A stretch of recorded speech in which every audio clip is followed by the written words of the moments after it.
O tribunal estava silencioso naquela manhã abafada de terça-feira. As janelas altas deixavam entrar uma luz branca que iluminava o salão de madeira escura. Pessoas sussurravam nos bancos, curiosas com o caso que seria julgado naquele dia. No centro da sala, diante do juiz, estavam Ricardo Alves e sua esposa Camila Alves. Ou melhor, quase ex-esposa. Ricardo era um empresário conhecido na cidade de São Paulo. Dono de uma rede de empresas de logística, vestia um terno caro e exibia um sorriso de confiança que beirava a arrogância. Ao lado dele, seus advogados folheavam documentos com calma. Camila, por outro lado, parecia deslocada naquele ambiente.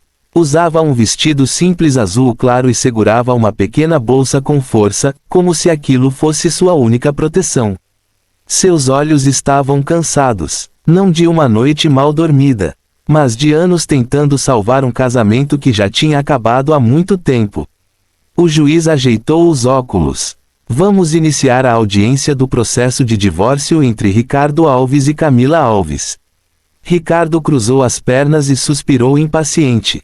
Excelência, acredito que podemos resolver isso rapidamente, disse ele, com um sorriso frio. Meu cliente, digo, eu, já deixei claro que não há bens a serem divididos.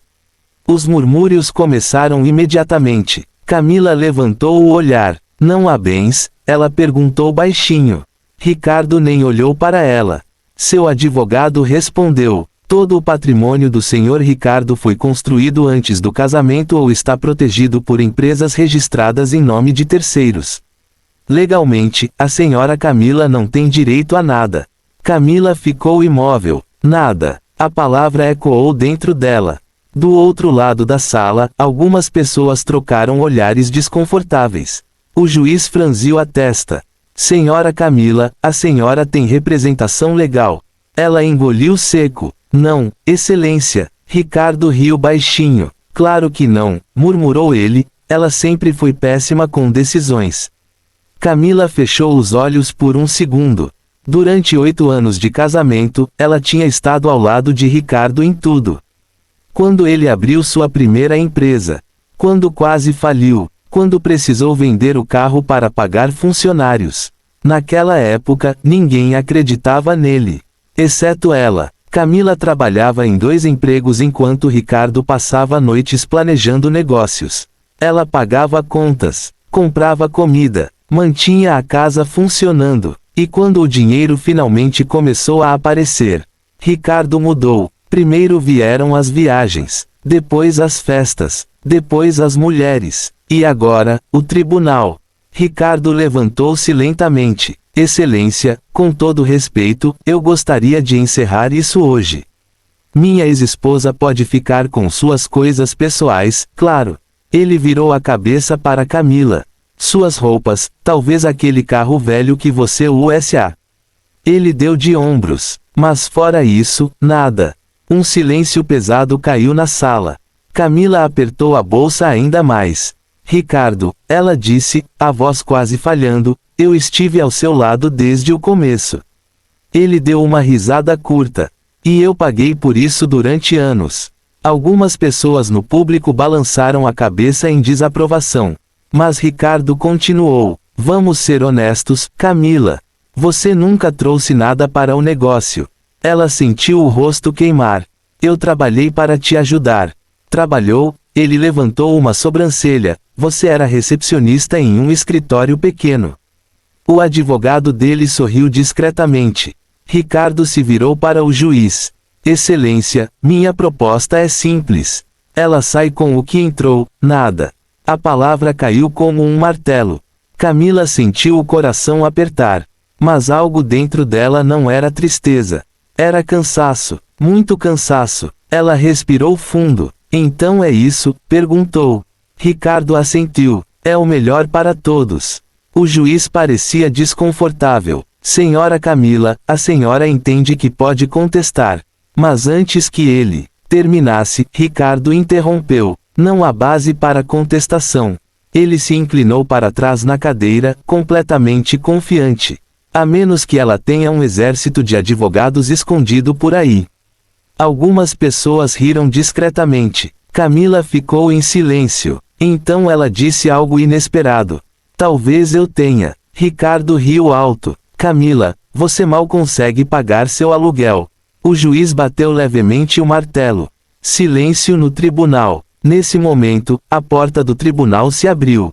O barulho ecoou pela sala. Todos se viraram. Um homem alto entrou calmamente. Ele usava um terno escuro impecável.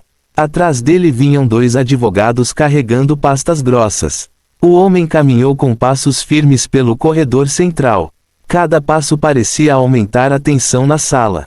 Ricardo franziu a testa. Quem é esse? Camila não respondeu. O homem chegou até ela. Então colocou a mão gentilmente em seu ombro. Desculpe o atraso, irmã. A palavra pairou no ar. Ricardo piscou. Irmã. O homem se virou lentamente. Bom dia, excelência. Sua voz era calma, mas firme. Meu nome é Eduardo Ferraz. O juiz arregalou os olhos imediatamente. Várias pessoas na plateia começaram a cochichar. Porque todos naquela cidade conheciam aquele nome. Eduardo Ferraz era o CEO da Ferraz Global Steel, uma das maiores empresas industriais da América Latina. Ricardo ficou completamente imóvel. Espera, ele murmurou, isso é impossível. Eduardo continuou, e eu sou o irmão mais velho da senhora Camila Ferraz. O silêncio no tribunal se tornou absoluto. Ricardo olhou para Camila como se estivesse vendo uma estranha. Você nunca disse. Ela respondeu calmamente. Você nunca perguntou. Eduardo fez um gesto para seus advogados. Eles colocaram várias pastas na mesa. Excelência, gostaríamos de apresentar novas evidências antes que esta audiência continue. O advogado de Ricardo se levantou rapidamente. Isso é absurdo. Este caso já está claro. Eduardo olhou para ele. Apenas um olhar. E o advogado imediatamente ficou quieto.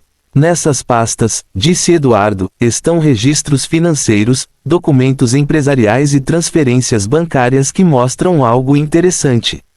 O juiz abriu uma das pastas. Seus olhos se moveram rapidamente pelas páginas. Então ele olhou para Ricardo. Senhor Ricardo, segundo estes documentos, grande parte do capital inicial de suas empresas veio de investimentos feitos por... Ele virou a página. Camila Ferraz. Ricardo empalideceu. Isso não pode estar certo. Eduardo sorriu levemente. Pode, sim. Ele se inclinou um pouco para frente. Quando minha irmã decidiu apoiar seu sonho, ela investiu sua parte do fundo familiar. O público começou a murmurar novamente. Esse investimento, continuou Eduardo, foi registrado como empréstimo pessoal. Ele bateu levemente na pasta. Com juros. O juiz levantou as sobrancelhas. Juros acumulados por 8 anos. Ricardo parecia ter perdido a cor. Isso é ridículo. Eduardo abriu outra pasta. O valor atual da dívida é de aproximadamente 48 milhões de reais. A sala explodiu em murmúrios. Ricardo deu um passo para trás.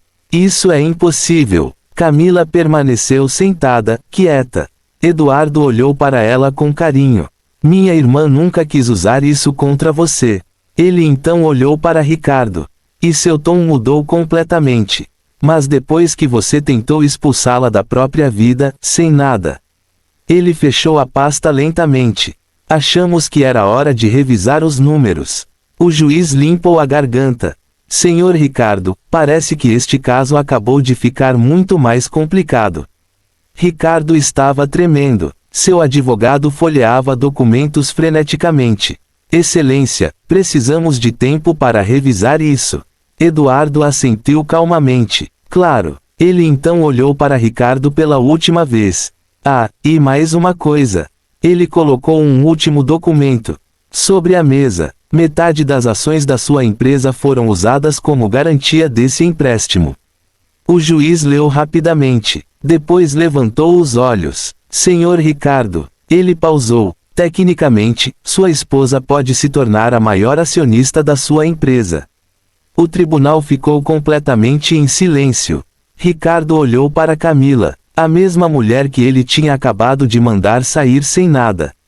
Agora podia possuir metade de tudo. Camila finalmente se levantou. Ela caminhou até ficar ao lado do irmão.